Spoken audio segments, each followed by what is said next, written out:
Hi, Stephanie. Welcome. It's very nice to meet you, and thank you very much for joining me. How are you today?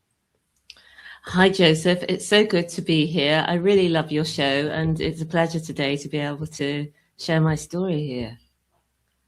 Thank you, Stephanie. I really appreciate that. And thank you again for being here. Stephanie, before we jump in, can you tell me a bit about yourself, how you discovered carnivore? How did it all start for you? Yeah, Joseph, I've been one of those people. I think some people are just more predisposed to get fat, and I was like that. And so I was always looking for how can I lose weight, and I would eat the healthy way that we all thought, because I grew up in the 1970s. And in the 1970s, we were lucky in some respects because most places it was still about real food, but it was in that transition period where if you were healthy, in inverted commas, and progressive, you moved from butter to margarine, you moved from lard or beef dripping or tallow over to industrial seed oils. We did not know they were industrial seed oils at the time. We thought they were from the vegetables made very nicely and that they were much better for us. Obviously, it was our parents who were doing this, and my mum's a very good cook, but she moved across to all these things. And I had a sweet tooth. I had an everything tooth. If it was food related, I was there in second or third helping. And in general, my family was like that. There were big helpings and more helpings. So we really enjoyed our food. And we thought, as I say, it was healthy. And my mum and dad are from a Jamaican background, so there was a lot of West Indian food, but also she got into all the other sorts of food. And one of them that she used to love as well, because it's tasty, but it's also very quick, was pasta. But it probably wasn't the homemade pastas that they're having in Italy. It was the ones in the supermarkets. The penne was a favorite of hers. But now looking back, it's just so much sugar. And I did have a taste for sugar as well, and even used to eat sugar out of the bowl. Uh, so that was, but luckily, because again, we weren't surrounded by fast food 24/7 like it is nowadays. People didn't go out to eat as much. It would be very unusual to go out to eat for breakfast, for example. Whereas nowadays, that's, a pretty normal thing, even in the UK, because we're a bit behind you on all these trends. Um, so so that was my childhood, and so by the time I got to teenage years I was a little bit overweight. I escaped that in childhood just because of the we used to move about a lot more than kids typically do now. We could play out on the street, if you remember. You didn't have to, you weren't supervised at all times like you have to be now. So luckily I'd stayed slim, because I know it can be such a trial for people at school when you're overweight, because kids can be so cruel.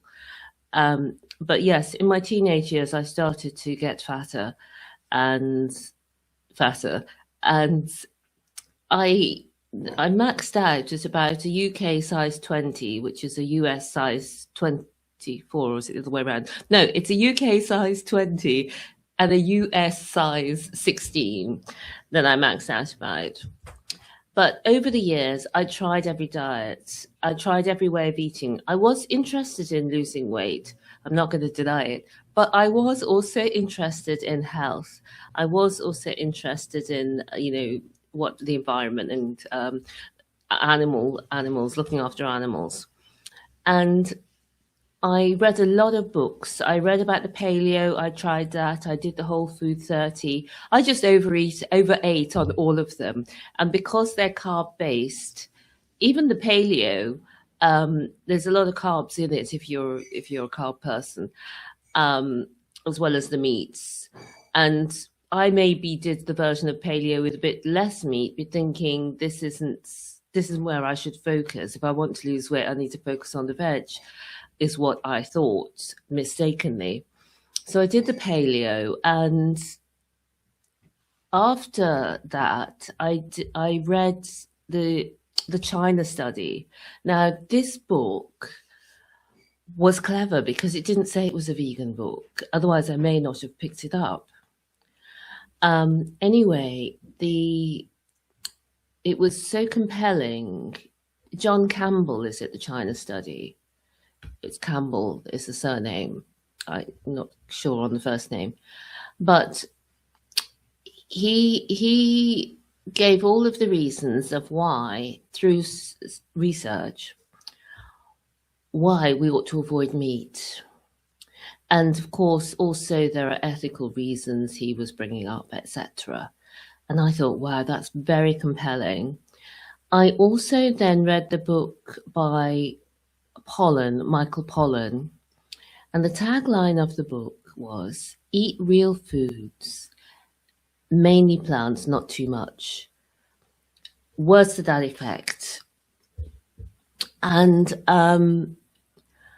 again, I was taken with this. And I saw a film which was all about the appalling way that animals are treated in the industrial farming system, and the appalling way that workers in that system are treated, and the traumas that they go through, and the way that they're abused. And it was pretty heart-wrenching. And I think really we do need to do something about that, because it's just it's an absolute disgrace. But that again layered on top. And I thought, do you know what?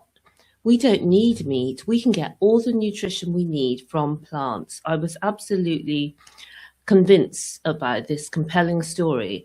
And at the same time, we'll be protecting the animals and not being part of this terrible industrial food production system with the animals. And so I decided to go vegetarian at first for a few years, and then vegan. And I thought I was doing the best for my health, but now I can see that I degraded my health over a period. And what happened was that in 2018, I was diagnosed with fibroids. What made me laugh about this was I went to, because I was constantly putting on weight and then trying to be disciplined and then putting on weight, and I even went on a juice fast and put on weight, and I was hungry all the time. And now I get why. My body is very with the sugar, and so it was a lot of fruit juices in these fruit juices in the juices. So I'm getting a sugar hit, 5 or 6 times a day. I think that was how many juices there were. Anyway, I went on the juice fast and didn't lose weight. So what I used to do was I used to go to these retreats every now and again, and drink juices and whatnot, and try and keep things in check. So I'd gone to a retreat, and the guy who ran it was an excellent masseur. He was just absolutely phenomenal. And it was, you thought you died and gone to heaven. That's how good it was. And anyway, at the end of this retreat, I was just reliving the moment. At the end of this retreat, he said to me, of course, you've got fibroids. Apparently they were massive. Well, I didn't know that I had fibroids, and I wasn't really in tune with my body, as I've since developed that over time since I became sick. And so I had the fibroids. That was 2018, as I say. And I went to the doctor, and the doctor said to me, I explained the story. I didn't say it was like I died and gone to heaven. I didn't mention that part to the doctor. I just said I'd had a massage. Anyway, the doctor said, you can't diagnose fibroids just by feeling your belly. He didn't use them words, but that he's basically saying the masseuse can't diagnose me because it can't be diagnosed that way. So I said, oh, okay then. I just thought, well, take your word for it.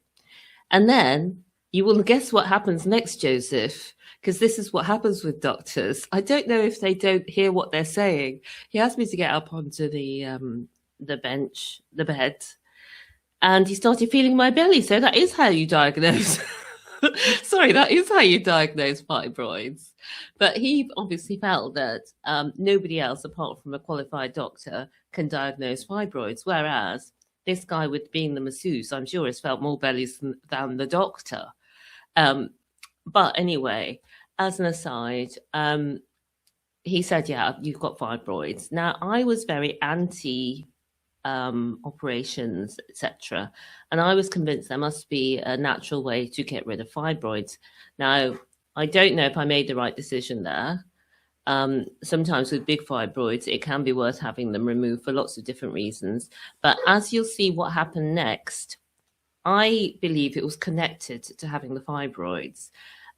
Apparently, 80% of all women, not just Black women, because a high percentage of Black women get fibroids, but 80% of all women, by the time that they reach 50, will have fibroids, whether known or unknown, whether causing symptoms or not. So it is a big problem. And of course, the advice given, of course, is cut down on your red meat, eat more fruit and veg. You know, eat a very fresh whole foods diet, but not too much meat and fat. Now, absolutely the opposite, because fibroids are linked with PCOS, polycystic ovarian syndrome. It's a known syndrome that's linked to high blood sugar or high insulin. So you may not yet have chronically high blood sugar. So you may not yet have type 2 diabetes. You may not yet have pre-diabetes, but decades sometimes before that, you can have high insulin and not know a thing.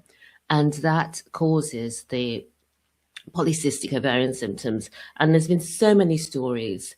I don't know if you've had any guests on with those things, but on Dave's channel, certainly, there has been a lot of stories of women, and I have had people on my channel talking about they've reversed their symptoms just after decades of trying this, trying that, going vegan, vegetarian. Vegan and vegetarian seem to be suggested for everything, and they heal very little. They are better than the normal SAD diet, of course, because you haven't got, if you're doing a whole foods version, you haven't got all the E numbers and all the chemicals and all the industrial seed oils and all the rest of it. But to get real healing for things like PCOS, you have to consistently lower your blood sugar, which means consistently lowering the amount of carbs that you eat. And if you go on a vegan or vegetarian diet, it has to be carb-based, because the only foods left to you, once you take out the animal protein, they're all carbs and fats. Even the proteins are carbs and fats if they're not animal foods. So I was doing all the wrong things and my fibroids were not going away. But I wasn't too worried about it, because the doctor had also said that when you go into menopause, that when you go into menopause, the fibroids will go. So I thought, well, that's fine. Again, I wouldn't be so laissez-faire now because of what happened next. So I was having some symptoms, very heavy periods, you know, some stomach pain, not a huge amount. I was still able to live a normal life and go out and do what I needed to do and everything. Some people are really incapacitated by it, but I was, broadly speaking, okay. Anyway, I had tried over the period where we were all locked down, Joseph, remember that? I tried in that period where we were all locked down to see my doctor to actually get a scan, because an ultrasound, just to see what was happening with these fibroids. Do you know what it was? It was just a spidey sense. I didn't have any specific reason that I just thought, I think I should just check out what's happening with these fibroids. Sometimes I think your body speaks to you. Anyway, for various different reasons, I had a scan for various different reasons. The report wasn't done right, or the doctor couldn't interpret the report. The scan wasn't there. Anyway, it was a waste of time. So then it was quite a period again, going back to normal life, carrying on as normal. And then I managed to get an appointment and go back and get an ultrasound scan. So when I had the ultrasound scan, they're seeing what's going on in my belly. And what was going on with my belly was disturbing by all accounts, because then they did an internal, they looked from the inside, they looked from the outside, and the scan went on for quite a while. So I thought, I don't think this is good news. And I said to the scan person, I said, what's the situation? What are you seeing? I said, I'm only asking because last time I had a scan, whatever got back to the doctor couldn't be interpreted. So I thought that while I'm here this time, I'll ask you, because obviously you can interpret. She said, don't you worry. I will give a very clear picture to the doctor. The doctor needs to discuss it with you. So after that, I was on a bit of a roller coaster. That was in October of 2023. And between October 2023 and then we've got November, then there's December where Christmas and there's lots of people off. And so it wasn't until January of 2024 that I had my final diagnosis, and that I was told that it was stage 4 ovarian cancer. And ovarian cancer it sounds like it should be okay, because women go about without their ovaries. You can have your ovaries out. It's not an essential. Well, you can live without them, and people do quite happily. So I was quite shocked to find that not many women survive this type of cancer. And the 5-year survival, which 5 years is not really a long time, 85% of women diagnosed with ovarian cancer, sorry, stage 4, I don't want to scare anybody, 85% of women diagnosed with stage 4 ovarian cancer die within 5 years of diagnosis. So obviously that wasn't a good number to hear. And just a little while before my diagnosis, I had found online a woman talking about the carnivore diet and how she was now looking and feeling amazing at 50 odd.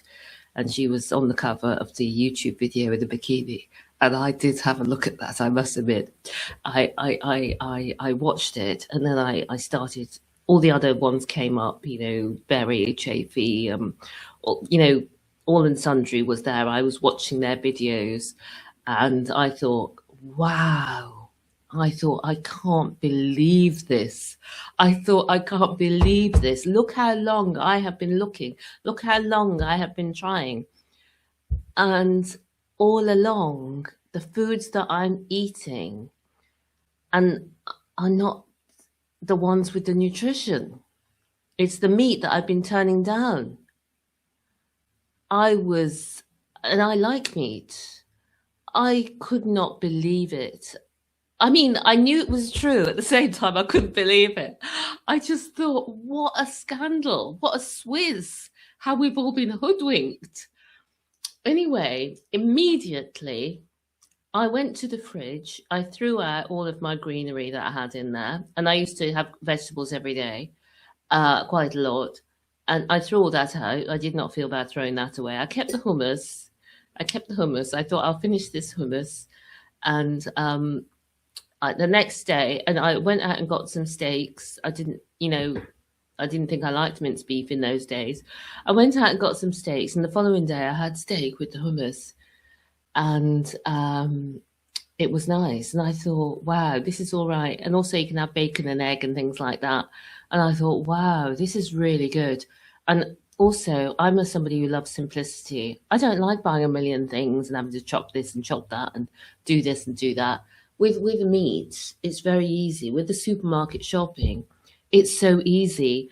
And with the cooking, it's so easy. And now I've got an air fryer. Did I have an air fryer? I don't think I had an air fryer at the time, or I wasn't using it. But once I started with the meat, I started using the air fryer. And this wasn't very long before I got diagnosed. So all of those years on vegan vegetarianism probably had me on a chronically high insulin, because my blood sugar, although sometimes it was a bit high, I just didn't think I was diabetic because I was so healthy. How could I possibly be diabetic? But now I realize that everything I was eating that wasn't meat, all the veg, all the carbs, it's all carbs and sugar as far as my body's concerned. So all of those years of doing that grew the fibroids, and whether the two were related, whether it's related to the cancer or not, I believe yes, but that's just my personal opinion. It grew something that wasn't supposed to be growing, because, you know, insulin is a growth factor. Again, people with high blood sugar, we've got statistics, they get more cancers, they have worse outcomes when they get cancer. And I believe the same is true with people with high insulin. It's just a precursor, but it's not measured because the medical research is not usually measuring that. So I gave myself a chronic, well, it feels like it was acute, but a terrible illness. And that all happened in January 2024. It was official. And so I continued on eating carnivore. I call it primal. And my cancer would get better with the chemo and then get worse again, and get better with the chemo and then get worse again. And what I came to realize, and that's why I wanted to take you up on your offer to come on, Joseph, is that the diet alone is not enough in the case of this type of cancer. Now, many people have talked about how with their type of cancer, the diet alone has been enough to keep the cancer in check, either to stop it from growing or to actually shrink it. We've heard of people with brain tumors who've managed it with a strict ketogenic, not even carnivore diet, but a low carbohydrate approach is how they've managed it, and usually with a higher fat as well. So I was disappointed that my cancer seemed to be able to grow even when I was on a carnivore diet. I also went on to the Professor Seyfried regime, where you keep your GKI, your glucose ketones index, below 2. So you measure your sugar, glucose, you measure your ketones, and you divide one by the other, and the answer to be in a therapeutic ketosis should be below 2. And I was diligent with that as well. And that took a bit of work. You know, you couldn't just eat whatever you fancied with that one. You know, whatever carnivore thing you fancied, you had to be, the portion size was quite important as well. But I got to know all that because I measured it. So when I started to see that the cancer was growing again out of control,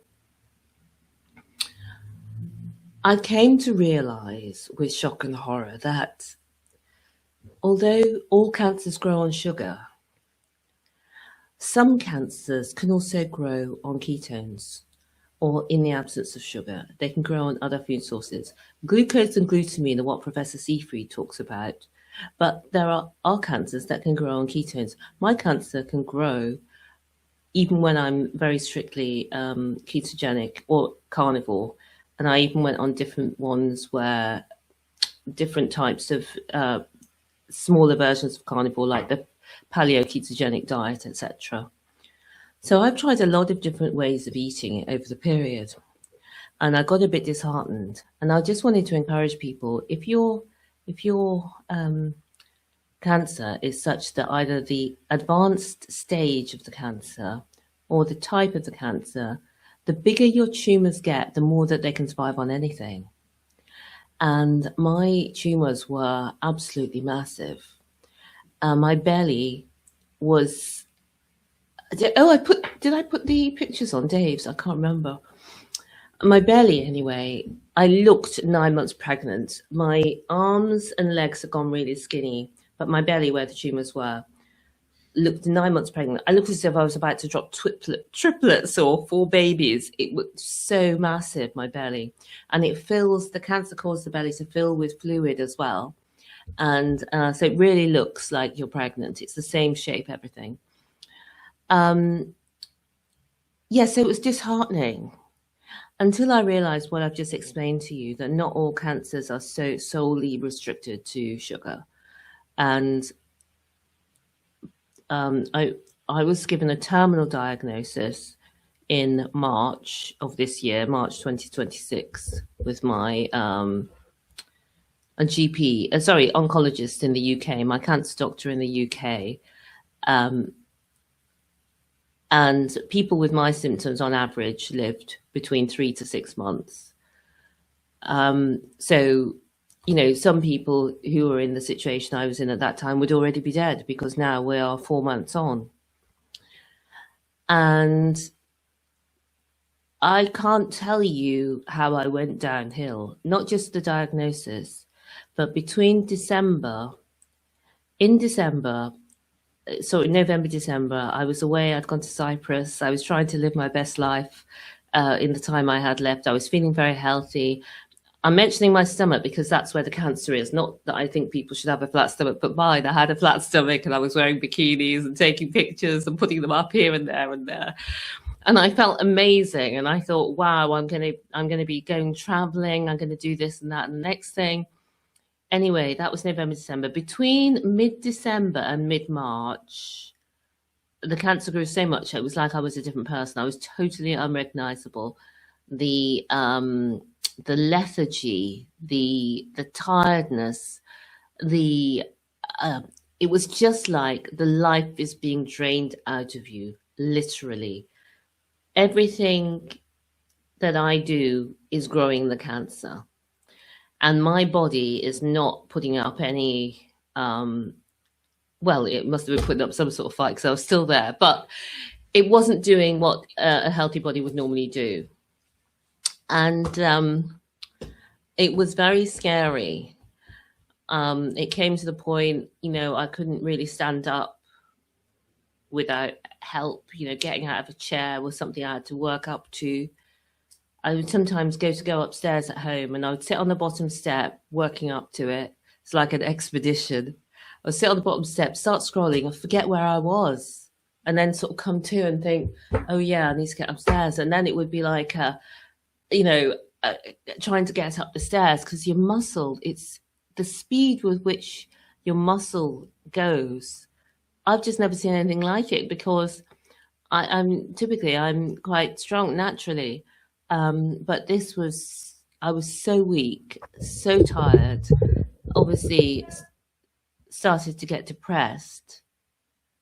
And it just was awful.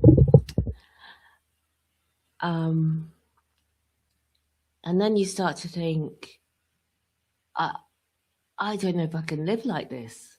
I don't know if I can live like this. I don't know if I've got the willpower to keep going. You know, it just seems a bit pointless. And then I would switch to, oh my gosh, I don't want to die this way. It's awful. Because I looked up, how do people die from stage 4 ovarian cancer? And it's organ damage, because the cancer takes up so much space and it starts pressing on things. It wraps itself around things. And so your organs, the most common one is the bowel, gets restricted, and that's awful. It's just, the way it was described was just horrendous. And I did not know what to do. And in the UK, as I say, they said I was palliative, meaning they can make me more comfortable as I die. They can treat my symptoms, like pain, like they could drain the fluid in the belly, but they can't do anything curative. And I had heard about an international cancer clinic. Well, there were several that I'd heard about, but there was one in Turkey, or there is one in Turkey, called Chemothermia. And at Chemothermia, they do metabolic cancer therapy. Now, this is very unusual, because a lot of these cancer clinics do like vegan and vegetarian, which I had been vegan and vegetarian when I was getting sick. And I did not feel that that was the way to go, because I've already been there. And because I'd heard so many stories of people. And also I was wasting away. My muscles had literally wasted away. And I just knew the vegetables weren't it. And So chemotherapy does metabolic cancer treatment, and they suggest a keto diet because obviously most people cannot do keto, never mind carnivore. And, people are sick as well. And there is a balance as well, because when people are wasting away, the carbohydrates are the best way to put on weight, or not the best way to put on weight, but are a way to put on weight quickly. So they suggest a ketogenic diet, a very low carbohydrate diet, as well as the treatment, which is a metabolic treatment. So I'll give you an example of what I mean by a metabolic cancer therapy. So the way that they do the chemotherapy, for example, is lower dosage, but it's very effective. So lower dosage usually means lower side effects, but it's still very effective. And what they do is they fast you before you have your chemotherapy. They ask you to fast before you have your chemotherapy. It's only the night before, so anybody could do it, and then you have your chemo in the morning. Most people could fast for that long, even if they've never fasted. And then they check your blood sugar, and they give you insulin to lower your blood sugar. When your blood sugar is very low, they then put the chemo. Once the chemo is in, they then feed you a carbohydrate breakfast, a breakfast that's higher in carbohydrates, like fruit juice and stuff, so that your sugar goes way up and your cancers come out to eat the sugar and the chemo gets them. These are all medical terms, as you can probably tell. So that's the way they do the cancer part with the chemo. I like that. And on top of that, they do hyperbaric oxygen therapy, because the cancer usually grows in a hypoxic, i.e. low oxygen environment. So oxygen is bad for the cancer cells and good for your healthy cells.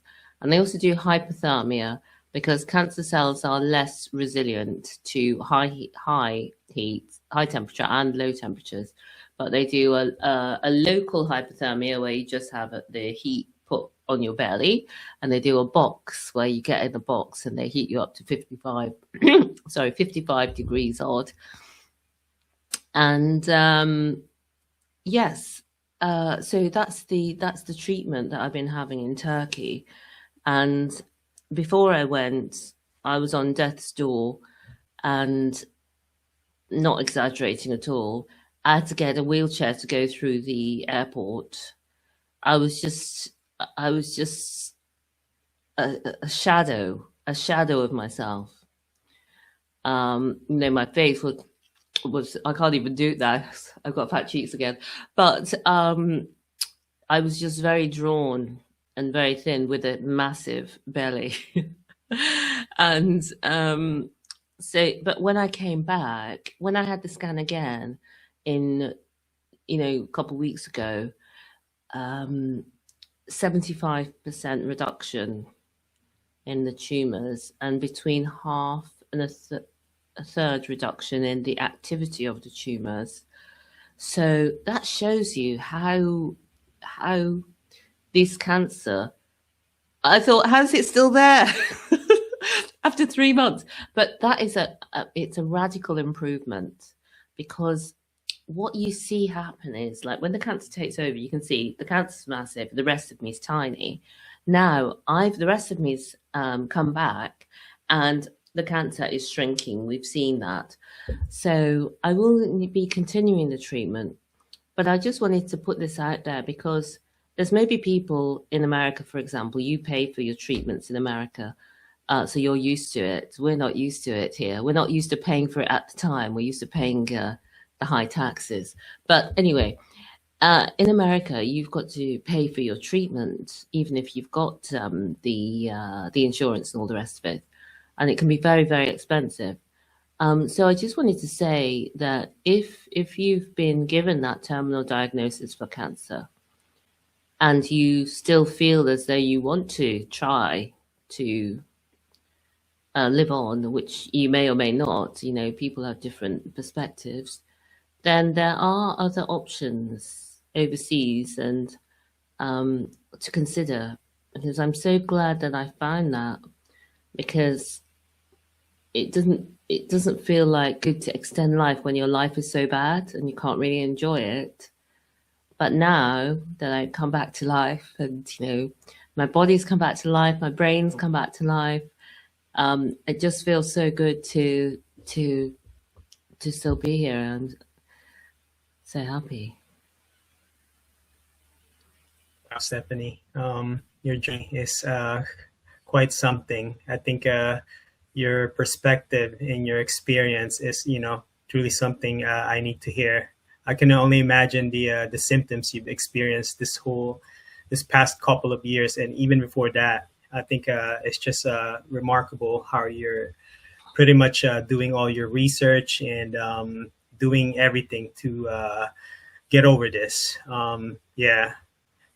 Uh, Stephanie, I know in the beginning you mentioned about the paleo, the vegan, and the vegetarian, and you did pretty much vegetarian for several years or maybe a few years. Like all in all, like with the paleo, how many years did you do that for? No, I can't remember the things exactly, but I think I did the veggie and vegan for about 4 years. The paleo was maybe a couple of years before I found the other thing. But in between all that, with those diets in particular, if you have that, I don't want to say sugar addictive way, or you have that muscle memory on the sugar like I do, it's very easy to go off piste when you're eating a diet that includes it. So I used to find that I used to go off piste much, much more than I do now, being on primal diet, because when the less you eat, the less you want. The less sugar you eat, the less sugar you want to eat, is what I find. Yeah, so I've created a video diary of my story. It's called The Secret Diary of Yes. Initially, it was because I was going to be traveling all over and doing things that I didn't do when I was younger. And then I got so sick that really it's been about my treatment. And I've had a few travels in between the treatment as well. And it's just to inspire more people to say yes to squeezing the juiciness out of life and not leave it too late, because you never know what is going to happen next, whether it's your health, your work, political things. Things can happen that change the way that we live quite drastically and radically. And so it's good to say yes now to the things that, add juiciness to your life. Yeah, I'm still trying to process like your whole experience because of the I think this statistic that you gave me, like about the stage 4 ovarian cancer. Like 85% of the women have this, and then they die within 5 years. Upon learning that, and then also learning that you're diagnosed with this cancer, I could just feel, probably myself, I would be very depressed, like you were, right? And it's just really devastating, the whole thing. So, Yeah. Stephanie, so go ahead. Yeah. I was just agreeing with you. It is devastating. And I think for a lot of people who have these diagnoses, it's not always even the ones that you're going to die from. Sometimes you've got a diagnosis of something that's just a progressive disease that's going to get worse and worse and take away some of your freedom, autonomy, ability to look after yourself. All of these diseases or conditions can carry a lot of grief. And it can sometimes be hard to get through the grief into enjoying life, because today, we don't know about tomorrow or the next day, but today we know we're still here. Today, we've got the day ahead of us. And for me, it doesn't have to be a big thing. Like when I was having the treatment in Turkey, I traveled to different parts of Turkey in between, because I'm not consecutive for the whole 3 months. and I just enjoyed it. And now I'm back home in the UK, and again, I'm just enjoying my normal day-to-day life. Is beautiful, and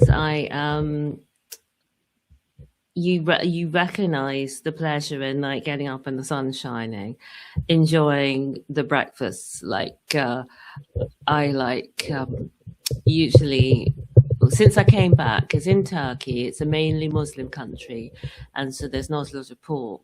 So since I come back, I've been having sausage, bacon, and eggs for breakfast.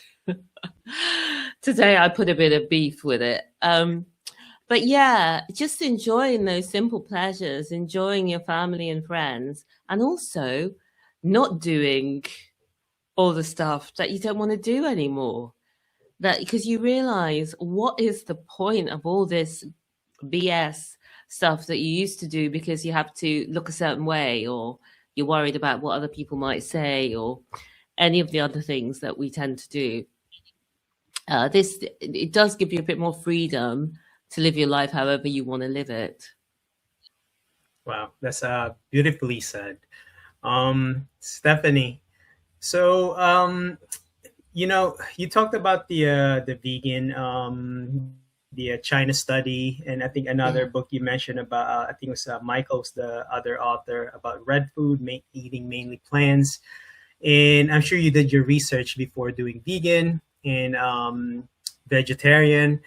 And I'm also sure you did your research with carnivore. You mentioned canned berry as well.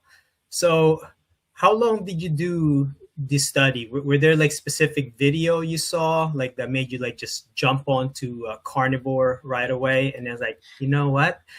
This is actually making a lot of sense, As soon as that woman told me, Lisa D, that was the first woman. She's not a carnivore influencer. She's a lifestyle, fashion, and other things blogger. But as soon as she explained it to me, I thought, wow, that makes sense. And also I thought, I don't need this to be scientifically proven to me. I don't need it to be scientifically proven. It makes sense. And also I can try it out. I'm not going to kill myself. Because I'm just eating whole foods that you can buy at any butcher's or any supermarket. I'm just going to try eating meat. I've tried eating vegetables, and that hasn't got me very far. So I'm now going to try eating mainly meat. And to me, there's no risk to it. I know some people are worried about the heart attack, but after I found out about the veg, that veganism is not a healthy diet, that it's actually got lots of nutrients missing, that there's no peoples at any time in history that have had a vegan diet, because it was biologically impossible, because B12 wasn't there. And anemia used to be called pernicious anemia, meaning deadly. And people used to die from pernicious anemia. People used to die from anemia. And it was only in the 1940s, after the creation of B12, that you could even have the idea of a vegan diet. And actually, it wasn't created for health. It was created as a religious idea, a religious doctrine, that if people eat less red meat in particular, that men in particular wouldn't masturbate as much, and they wouldn't have as much negative energy. And it's more godly and to eat plants. So there was never any health behind it. People assumed that it was better for you, but actually it isn't. And the logic in the idea of answering the question, what is healthy eating? So what is healthy eating? If we look at any other animals, we look at the nutrients they need and feed them the food that's in. And often it's only a few foods that most animals can eat. So in the wild, because we've domesticated cats and dogs and we give them any old rubbish, wild cats and wild dogs do not get chronic diabetes, cancer, like our domesticated pets, because we feed our domesticated pets a whole load of the same rubbish that we eat, industrially produced carbohydrates. And then we wonder, why do they get sick? But, none of us knew this before. And now we know, and some people have started feeding their dogs meat, especially if they've got chronic illnesses, and finding that the dog gets better and, sort of seems to reverse in age. So it's the same for us. So I didn't need any big scientific things, but that every layer that I find out gives me a little bit more. And I'm currently, the book that I'm excited to write, because I'm saying a million things at once here. When you are healing, it's not passive. I wouldn't have known this before, but it takes so much energy to get well. And some of it's uncomfortable. Some of the treatments are unpleasant. And sometimes you just get fed up of being in treatment, of being sick. And so I can understand when people say, do you know what, I don't want to try anymore. I don't want to try anymore, I'm giving up. But the thing that I say to people, if you find yourself in that situation, and I have had dark thoughts, having something to look forward to, having something that you're excited about, no matter how small, is enough to keep you going. There's actual research that people have stayed alive to have weddings or special birthdays or things like that. You can keep yourself going. And this book that I'm writing is keeping me going.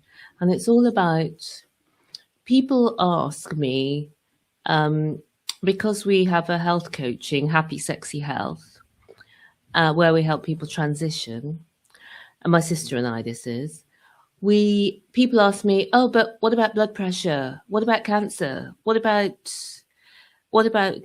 colon cancer? When I get all these things, what about my kidneys? And so what I'm doing is I'm writing a book because I want to put it into my insights from all of these different places that I've got, that puts it all together in a layperson's language and says, hey, I'm not even telling them don't eat vegetables. All I'm saying is I'm just showing them this is where the nutrition is, right? When you go on, I was doing about vegetables. If you go on Google and say, what foods have got the most iron? I mean, do it today. What foods have got the most iron? Guarantee you, plant foods will be listed first. Now, humans need heme iron. It's not in plant foods. It's not in plant foods. And most of us cannot convert the vegetable iron into the heme iron. We just can't do it. So the true answer to the question, what foods has got iron in, if you've got an iron deficiency, it's animal products, red meat. That's the real answer. But why is plants number one? You can kind of see where people are coming from when they say it's a conspiracy. Because if it's not a conspiracy, it's so many unlikely coincidences.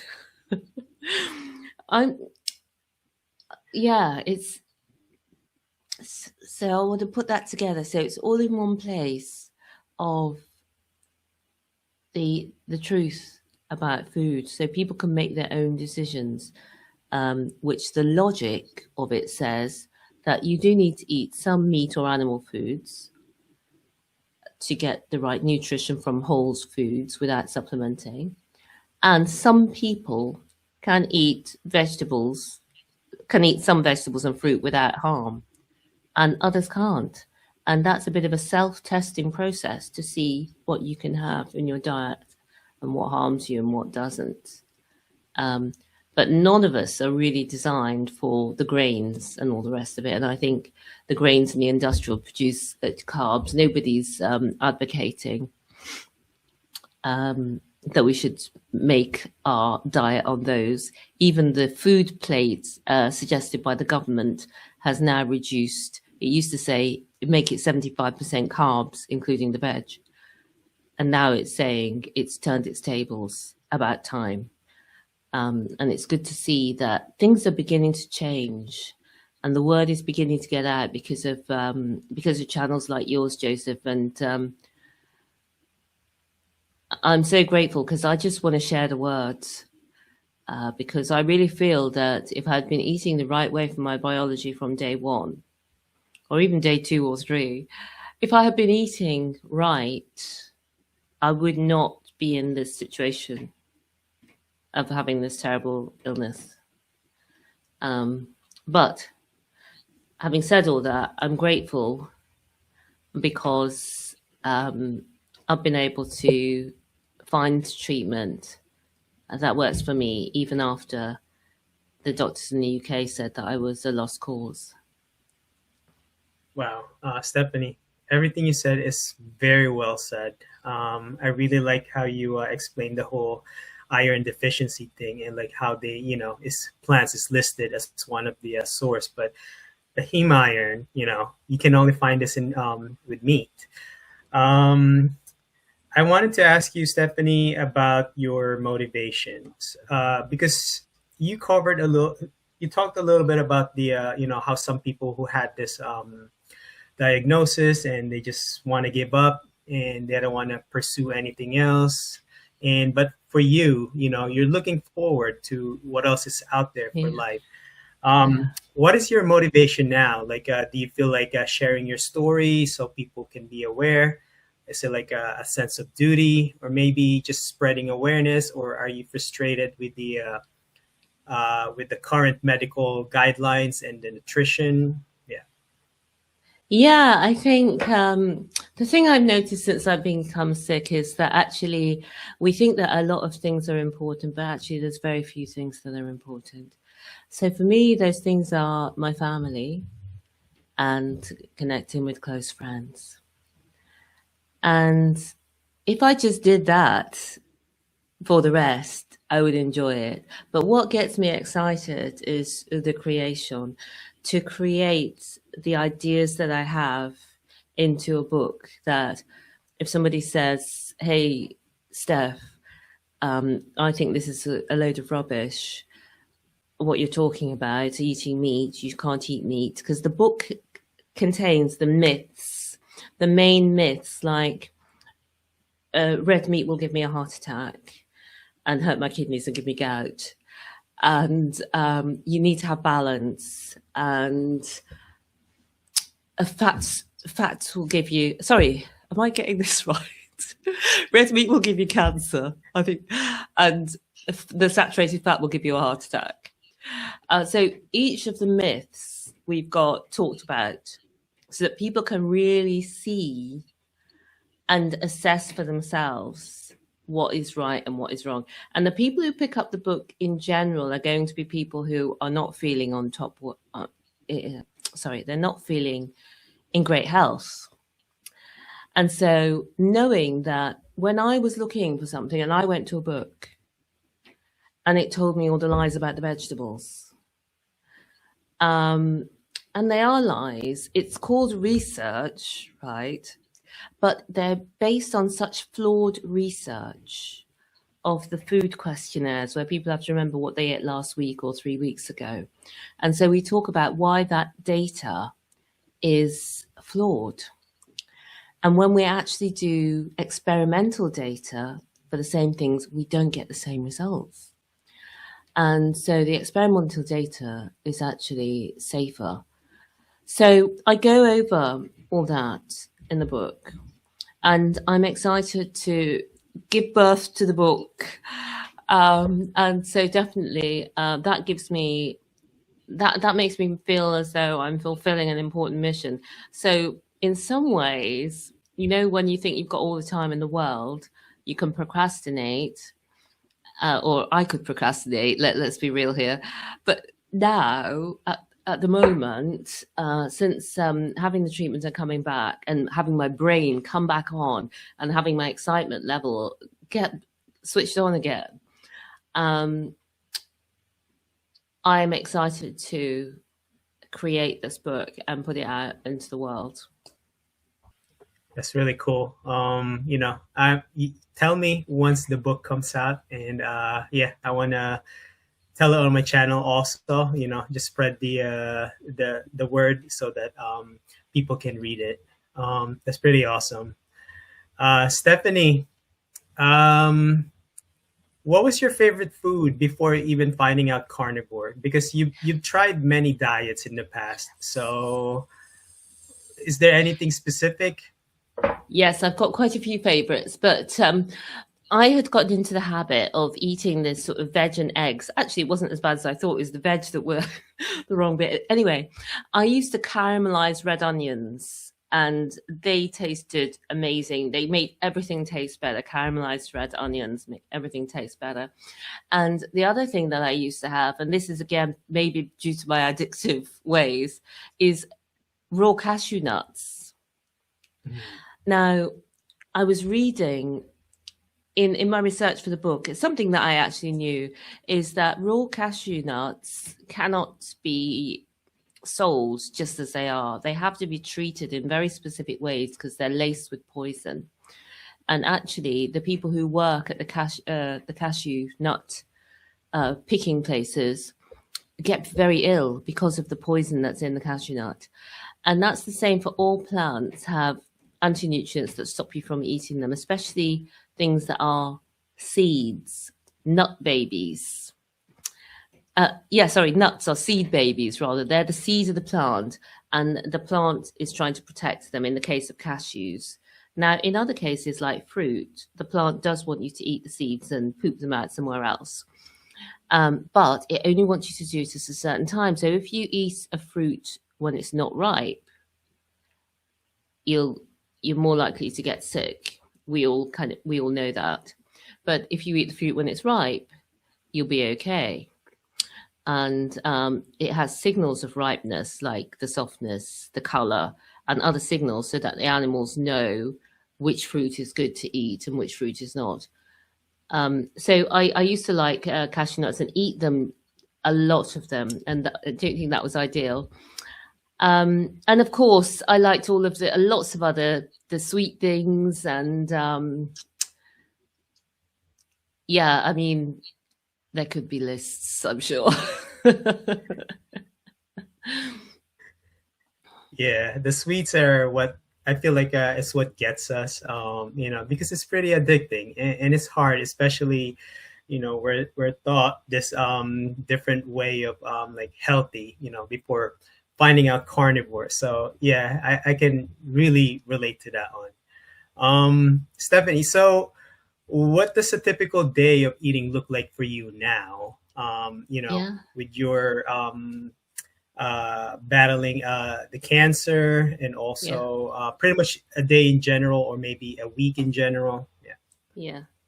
Well, I tend to eat the same thing all week, and then when I go shopping for the following week, I might change it. So right now, I'm having a bacon, egg, and sausage for breakfast, and then I'll have what I call a minced beef steak, ground beef steak, translating into American, and I'll just make the steak, and it's really juicy. I know that some people think sausages and bacon are not great with cancer, but again, the WHO, when they did their statistics, the difference between eating processed meats and not eating processed meat meant you had a 0.7%, less than 1% higher risk, but they turned it into a relative risk and made it seem like a lot more. Actually, the risk of eating a high carb or high sugar diet is well documented as the cancer driver. And so that's why I feel that I'm not concerned about that in the slightest. Yeah, that's pretty cool. Stephanie, I think I just forgot this question. I think you covered a little bit of this early on. Did you have any assumptions? I think with the fibroids, like how it came about before. I think you probably talked about like eating processed foods and other unhealthy other things. But were there any assumptions? Maybe it could be like a stress in life in general, or Yeah, maybe yeah, a yeah, specific food trigger. Yeah. yeah. Well, I think it's a mixture of things. I think the high insulin, because yes, I did eat sweet foods, sweet foods, but also I was also eating a lot of what I thought were healthy carbohydrate foods. Because that was supposed to be the most of your plate, and then vegetables, and then a little bit of meat. So if at all. So when you're on vegetarian in particular, your diet's exclusively carbohydrates and fat. And the proteins are in the carbohydrates and fat. Um, so, and again, if you can actually convert the proteins in the plants to the proteins we need, which is, so I believe that all of that put up my insulin levels such that the fibroids grew. And of course, yes, stress and all of these other things impact on, like, maybe I wasn't getting enough bright light in my walking enough. Maybe there's lots of things that my body was just living on, not the food it was designed for over a long period of time. And I think that's where things start to go wrong. Nice. If you had to describe the impact of carnivore in your life, what one word would you describe it, and tell me why? Transformative. It's just changed everything. It's changed the way that I think, the way that I look, the way that I act. It's changed what I create in the world. It's changed the community, that I have with people like you, Joseph, reaching out and being able to have powerful conversations. And even watching your videos, I feel so connected to the people who are telling the stories. Because I remember you had Vic on, and she had been losing her eyesight, and she turned it around with carnivore. And my mum had glaucoma and had been told she was losing her eyesight, and the doctor said, you've got to come in every 3 months now because it's getting so bad. And when she told me about it, she said she'd had something lasered on her eye. I said, Mum, don't let them laser your eyes. Don't let them touch your eyes. I said, this is just the high sugar. And she said, so I said, do you know what we need to do is, or if you want to try it, Mom, go low carb. I didn't suggest carnivore. I just suggested keto. And she's done that. And the next time the doctor, it was a nurse who looked at her results, and she said, I need to check this with the doctor. So she went to the doctor, and she went to see the doctor, and the doctor says, what have you been doing? It's totally changed. It looks like your eyes have got better. And now they're saying you don't need to come in so regularly. You need to come in once a year because it's so quick to turn around. And that's what it's hard to believe when we've been told veg is so good, veg is so good, veg is so good. Cut back on your meat, cut back on your fat. You don't want to have cancer, heart attack, stroke. And then you change to something that's supposed to be unhealthy, and all these unexpected things are getting better. And so that's what I love about it, because I was going to say I'm now a beacon, but I don't try to tell people who don't want to know. And even when people do ask, you've got to be careful. But that's why the book will be so good, because then I'll be able to say, hey, here's a few things about why I like it, but I've also got this book, and give them the book, because then they can assimilate it at their own speed. Wow. Yeah, that's great to hear about your mom also trying this ketogenic diet approach. Stephanie, is there anything hard about being carnivore for you? Some examples for me would be like the social gatherings, right? With family and friends who are non-carnivore, some travel here and there, to see maybe if they have some supplies for food in case you starve, or maybe cravings in the beginning. It took me a while to get it out of my system. Did you face skepticism before trying this whole lifestyle? Yeah, I did. I did face skepticism. So I suppose it is the social aspect, and sometimes it is, for example, on a holiday, if you're with friends and they're indulging in lots of other things, and you actually think, I wouldn't mind trying, but you don't want to fall off and then not be able to get back on. So I think, like everything in life, there's cycles, aren't there? And sometimes you're in a cycle of carnivore where it's easy. everything feels easy. You do not, you look at the cake, you don't even want it, you're not interested. You've got your own food and you're very delighted with it, how you look, how you feel, and you feel sorry for the people who, not in a bad way, but they're still stuck in that addictive cycle. And, you know, I'm glad that I'm no longer in that. So, and then also I have times on carnivore where it's not going well at all like that. I do feel the cravings. I do have the desires. I do have to exert mental effort not to indulge in things where I don't want to. And I do have times as well where I am able to have something small and go back. But at the moment, I'm in a phase where carnivore is feeling really easy. It's feeling really good. I'm feeling really good. So, yeah, it varies. That's really awesome to hear. You know, I hear this a lot on YouTube and other carnivores. Like, you know, I think it's probably the difference between the diet and the lifestyle. I think like an example for me, I approached the whole carnivore thing as a diet, right? Because I had a lot of doubts, and you know, it became like a lifestyle to me when it clicked, when it, you know, it made sense to me that this is very sustainable. I can do this in the long run, and it became like a lifestyle to me. Yeah. What about for you? Did you approach it as a diet in the beginning, or did you think that this was as a lifestyle right I, away? I kind of, I kind of had a good feeling from the start, and I thought I want to live this way. Um, I felt quite confident. I suppose you always feel confident at the beginning of these new things, don't you? So I felt quite confident that I could do this.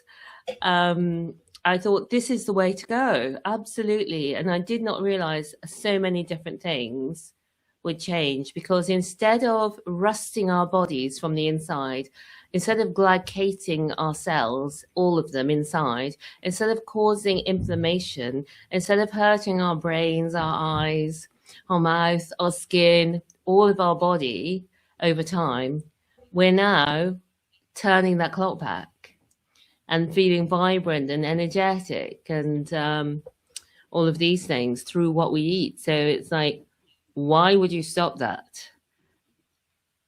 Just to go Right. back to being sick in the way that most people are sick, especially, you know, at my age, over 50, you know, people are tending to be feeling the results of the standard, well, I suppose it's the standard world diet, isn't it?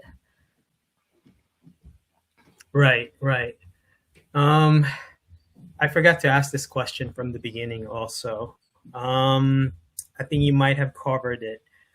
What were some of the things you felt different, like feeling good? That's like kind of like instantaneous or maybe right away. Yeah, it was a bit different because when I first started, I already had the cancer. I was very, very tired.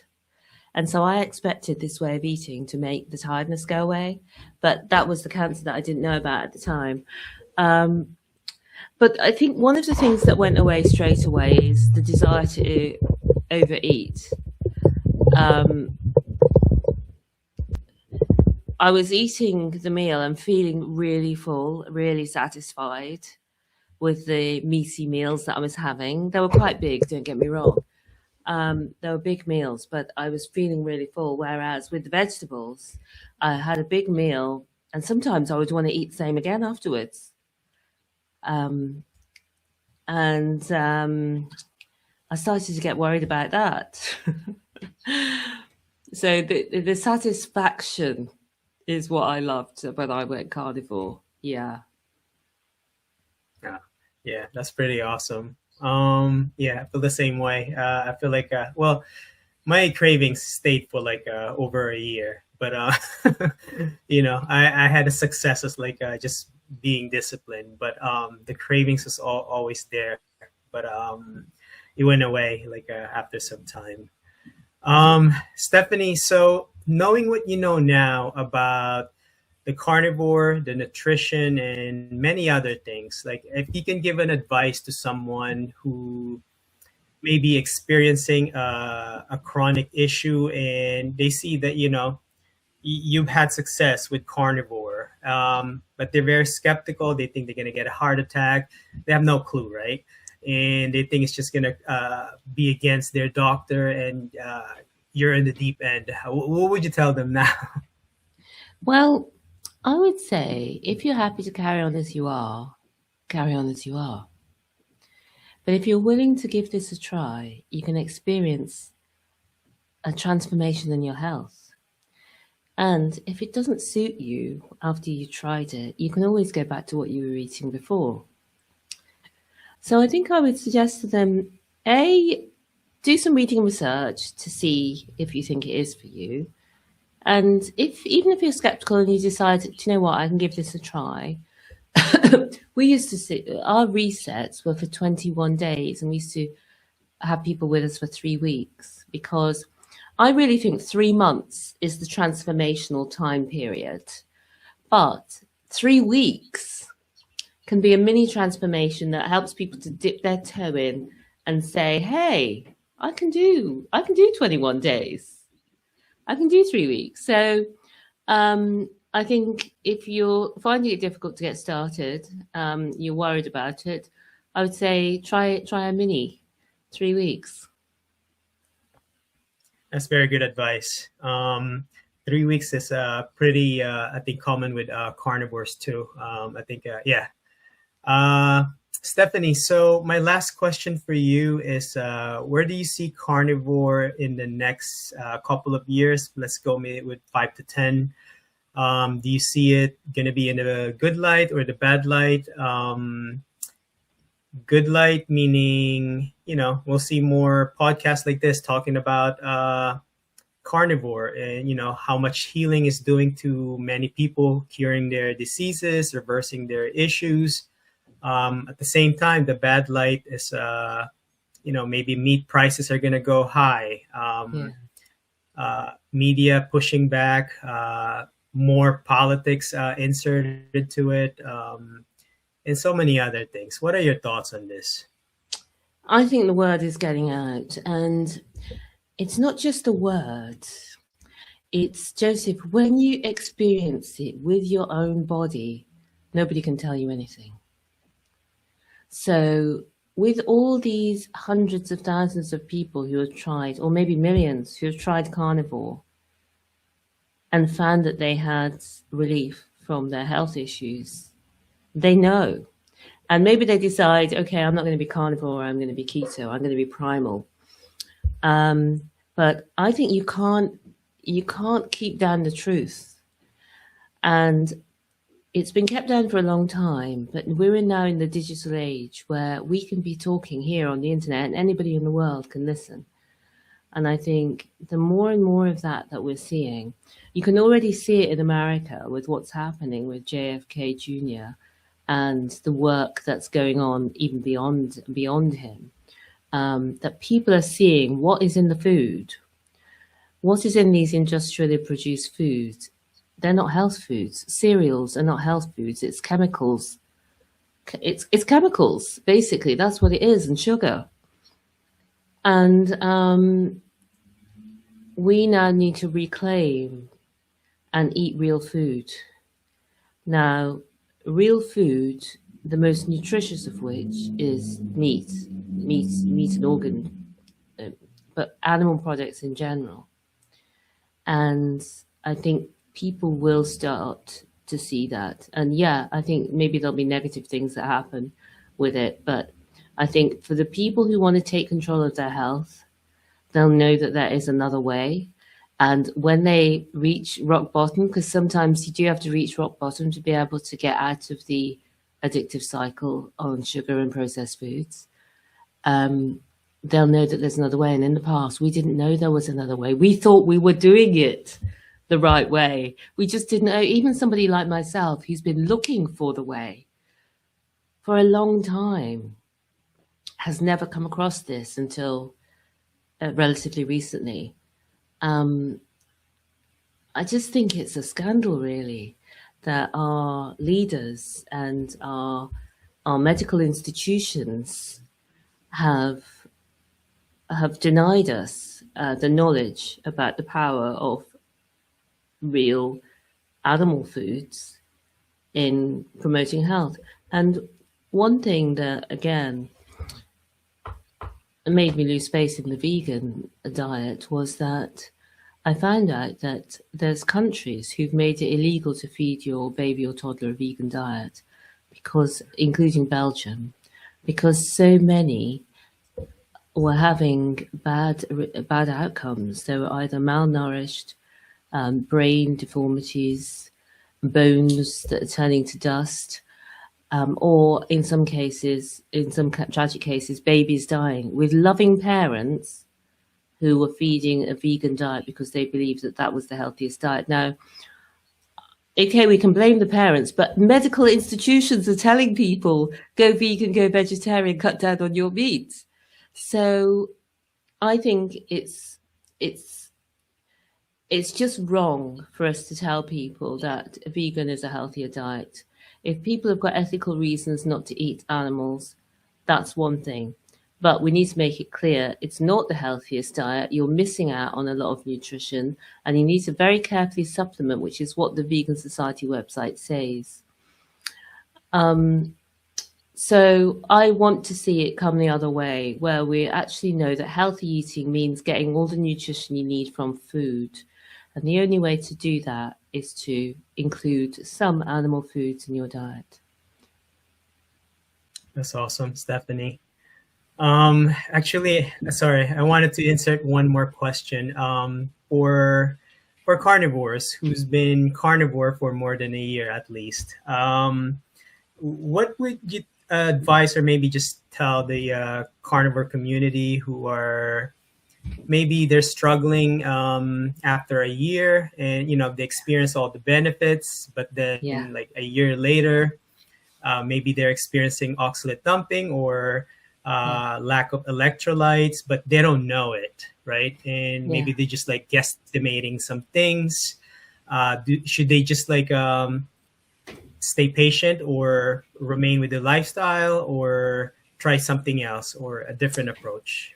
Well, we're not all the same. We're all the same in one respect. We all have the same nutritional needs. We all need the same nutrients.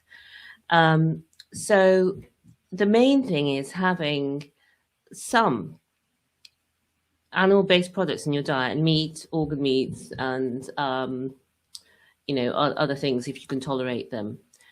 But if you also want to, you've got to experiment with your own body, because vegetables can be very toxic for some people. Like, we know that celiacs have a very bad reaction to gluten, but that also happens with oxalates. And many autoimmune conditions are now, they're saying, due to bad reactions to vegetables.